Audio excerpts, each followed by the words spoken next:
Hello class 11, hello everyone. तो अभी हमारे पास बेसिक अकाउंटिंग टर्म्स जो चल रहा था चैप्टर, उसमें 6 पॉइंट्स हो गए थे। अब उसके आगे कुछ ऐसी टर्म्स हम अकाउंट में सीखेंगे जो अभी तक हमने बहुत ही कम सुनी है और यूज की है। ठीक है, जैसे सबसे पहले हमारे पास आता है पॉइंट नंबर 7, क्योंकि 6 पॉइंट हो चुके हैं, इसमें 7 आता है ड्राइंग। अब ड्राइंग कॉमर्स में स्टूडेंट के लिए नया वर्ड है। ठीक है, परचेज सेल तो फिर भी पुराना था, क्योंकि ड्राइंग का मतलब अभी तक हमने सोचा था चित्रकला को करना ड्राइंग कहलाता है ना। बट यहाँ पर ड्राइंग का मीनिंग अकाउंट्स में अलग होता है। ठीक है, तो अब देखिए अकाउंटेंसी में क्या होता है। एनी कैश और goods withdrawn by owner for personal use और private payment made out business fund are called drawing.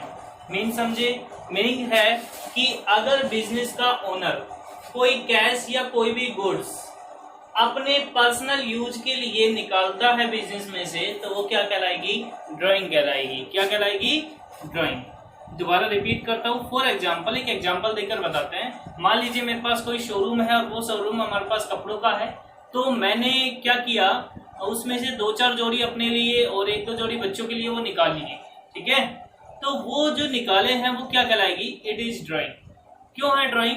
क्योंकि वो जो मैंने क्लॉथ निकाले हैं वो पर्सनल यूज के लिए निकाले हैं। किस लिए निकाले हैं? Personal use. तो यहाँ पर वही है, ड्राइंग का मीनिंग क्या होता है?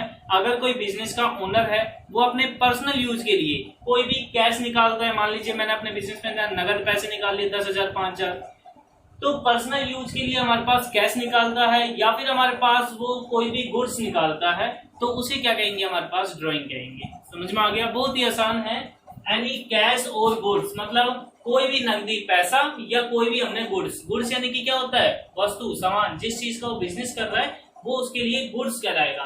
तो कोई भी उसने कैश निकाला हो, गुड्स निकाला हो, विड्रॉन बाय ओनर, ओनर के द्वारा वो विड्रॉन किया गया है फॉर पर्सनल यूज। पर्सनल और प्राइवेट दोनों एक ही होते हैं, अलग अलग मत कर देना इनको। तो पर्सनल यूज या प्राइवेट यूज के लिए निकाला है बिजनेस में से, उसे क्या कहेंगे? हमारे पास ड्राइंग कहेंगे। Got it? नेक्स्ट हमारे पास आता है expenses. It is the very easy point. Expenses क्या होता है? हर जगह पैसे खर्चे करने को हम एक्सपेंसेस नहीं कहते। एक्सपेंसेस का हिंदी में अनुवाद तो होता है खर्चा, बट हर जगह पैसा खर्चा करना it is not expenses. Expenses means होता है कोई भी गुड्स को प्रोड्यूस करते समय। गुड्स क्या कौन होता है? कौन सा होता है? तो कोई भी चीज गुड्स कहलाती है। जैसे चौक भी गुड्स है, मुड्डे भी, बल्ब भी, है ना। और हमारे पास कोई भी बुक हो गई, नोटबुक हो गई, पेन हो गए, है ना।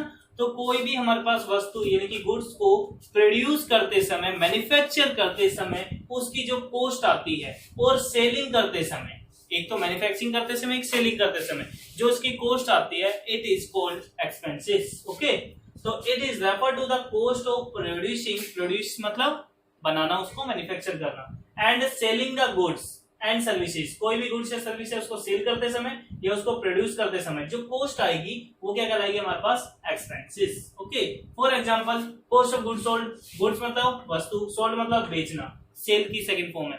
तो सोल्ड हमारे पास गुड्स को बेचा है, उसकी जो लागत आई है।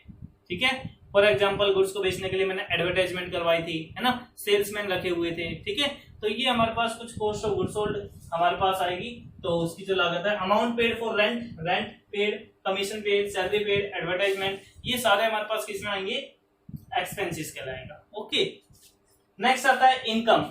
देखिए हमारे पास 2 वर्ड है, वेरी इंपॉर्टेंट है। एक तो हमारे पास आता है इनकम, नहीं रेवेन्यू, और दूसरा आता है इनकम। रेवेन्यू को हिंदी में बोलते हैं प्राप्ति। क्या बोलते हैं? प्राप्ति, यानी कि आगम। क्या बोलते हैं? आगम। और इनकम हमारे पास क्या होती है? प्राप्ति। तो आगम और प्राप्ति दोनों में डिफरेंस होता है। तो रेवेन्यू क्या होता है? सबसे पहले ये समझिए, किसी भी गुड्स को सेल करने पर जो अमाउंट हमें रिसीव्ड होती है, it is called revenue. For example, ये मेरा हाथ में चौक है या मार्कर है, जो भी है, मैंने उसको सेल कर दिया, 50,000 सेल कर दी, और 1 यूनिट 10 रुपए की है, तो 50,000 कितनी हो गई? 5 लाख रुपए की। भाई 50,000 चौक के डब्बे सेल किए हैं, एक डब्बा मान लीजिए 10 रुपए कॉस्ट है, तो 50,000 डब्बे की कॉस्ट कितनी हो जाएगी? 5 लाख। तो 5 लाख रुपए मुझे इनकम आई है चौक को सेल करने से। तो 5 लाख रुपए मेरी इनकम नहीं है, 5 लाख रुपए में रेवेन्यू है। क्या है? रेवेन्यू। तो किसी भी गुड्स को सेल करने से जो हमें अराइज होती है, अमाउंट रिसीव्ड होती है, दिस इज कॉल्ड रेवेन्यू, उसे रेवेन्यू कहते हैं। और अब उसको सेल करने में कुछ खर्चा हुआ होगा, एक्सपेंसेस होता है ना हमारे पास, लेबर का, सेल्समैन का, एडवर्टाइजमेंट का, रेंट पेड करना, कमीशन पेड करना, बहुत सारे होते हैं।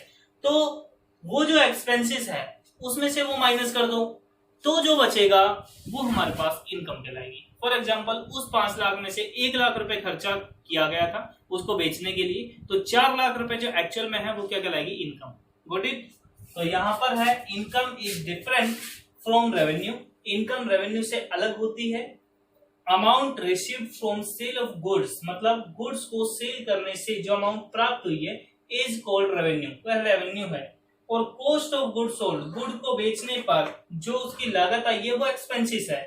और सरप्लस, सरप्लस मतलब ज्यादा, surplus of revenue over expenses, खर्चे पर जितनी इनकम ज्यादा है वो इनकम है। ठीक है, एग्जांपल फॉर्मूला है रेवेन्यू माइनस एक्सपेंसेस। रेवेन्यू दोबारा बता देता हूं, आपने मान लीजिए कोई भी हमारे पास कोई भी गुड्स आपने सेल किया है, उसको सेल करने से आपको 10,000 की इनकम हुई है, वो क्या कहलाएगी, अमाउंट रिसीव हुई है, सॉरी इनकम नहीं, अमाउंट रिसीव हुई है, वो अमाउंट जो रिसीव हुई है वो क्या कहलाएगी आपकी, वो कहलाएगी रेवेन्यू। और उसको बेचने पे आपने मान लीजिए 2,000 का खर्चा किया था, तो 10 में से 2,000 खर्चा कर दिया तो 8,000 आपकी क्या है, इनकम। Okay, got it. अभी यहां तक इसको देखिए अच्छे से।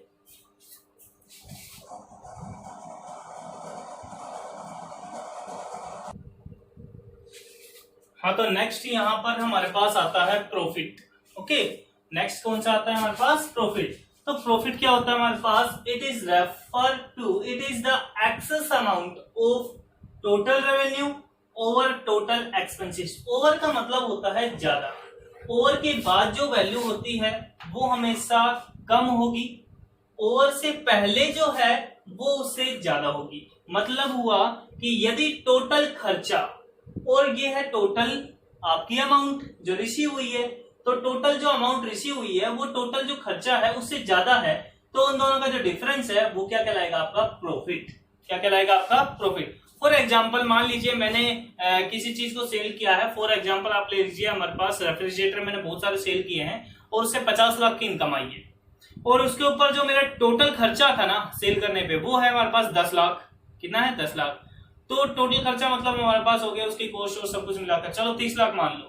तो 50 लाख में से 30 लाख टोटल खर्चा है, तो वो माइनस करोगे तो 20 लाख रुपए जो है वो क्या कहलाएगा मेरा, प्रॉफिट। क्या कहलाएगा, प्रॉफिट। ठीक है, बट एक चीज याद रखना कि प्रॉफिट जो है वो जरूरी नहीं है हमारे पास कैश में हो, क्रेडिट में भी हो सकता है। यानी कि ये भी हो सकता है 50 लाख में से 5, 10, 15 लाख रुपए का जो माल है मैंने उधार बेचा हो, यानी कि वो प्रॉफिट तो मुझे हो गया, बट मान लीजिए बट मुझे रिसीव नहीं हुआ। फॉर एग्जांपल दोबारा एक बार देता हूं, जैसे मान लीजिए 10 लाख का मैंने पहले हमारे पास जो फ्रिज बेचे थे वो हमारे पास नगद बेचे, अगले 5 लाख के मैंने कैसे बेचे, उधार बेचे। ठीक है, 5 लाख के जो मैंने उधार बेचे उसकी कॉस्ट थी सिर्फ 4 लाख, तो मुझे 1 लाख का प्रॉफिट हो गया, मगर वो पैसा मुझे मिला तो नहीं है ना, मगर वो क्या कराएगा, प्रॉफिट। ओके, मींस ये है कि प्रॉफिट बस ये है टोटल रेवेन्यू में से टोटल एक्सपेंसेस माइनस कर दो, तो आपका जो डिफरेंस है वो क्या कहलाएगा, आपका प्रॉफिट कहलाएगा।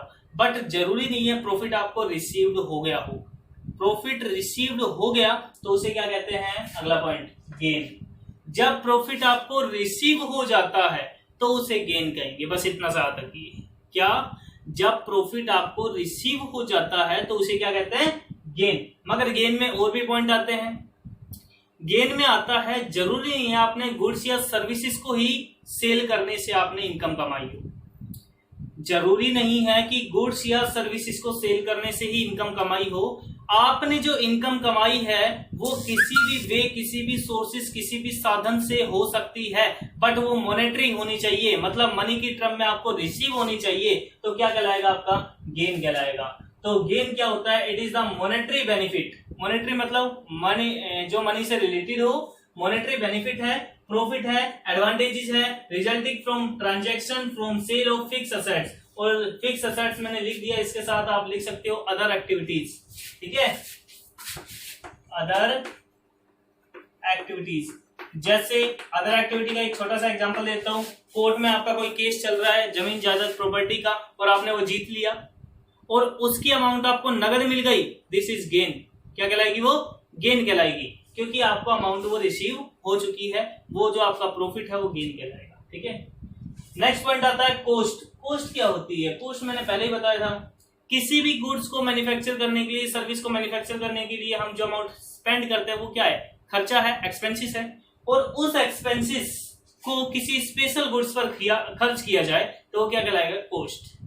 उस एक्सपेंसिस को किसी स्पेशल हमारे पास गुड्स पर एक्सपेंडिचर कर दिया जाए, खर्च कर दिया जाए, तो क्या कहलाएगा? कोस्ट। यानी कि it is refer to the amount of resources of goods and services. Goods या सर्विसेज के जो रिसोर्सेज होते हैं, उसकी जो रिसोर्स मतलब जो साधन है, यानी कि उसको बनाने के लिए क्या क्या साधन है, उस पर जो खर्च किया गया अमाउंट है वो कोस्ट है। दूसरा दे सकती है, in other words it is refer to the expenditure. ये वो खर्चा कहलाता है जो इनकर होता है स्पेशल गुड्स पर, यानी कि स्पेशल गुड्स पर जो खर्चा किया जाता है वो क्या कहलाता है? हमारा कोस्ट। Got it? तो यहां तक आप करिएगा, आपके 12 पॉइंट्स हो गए। ओके।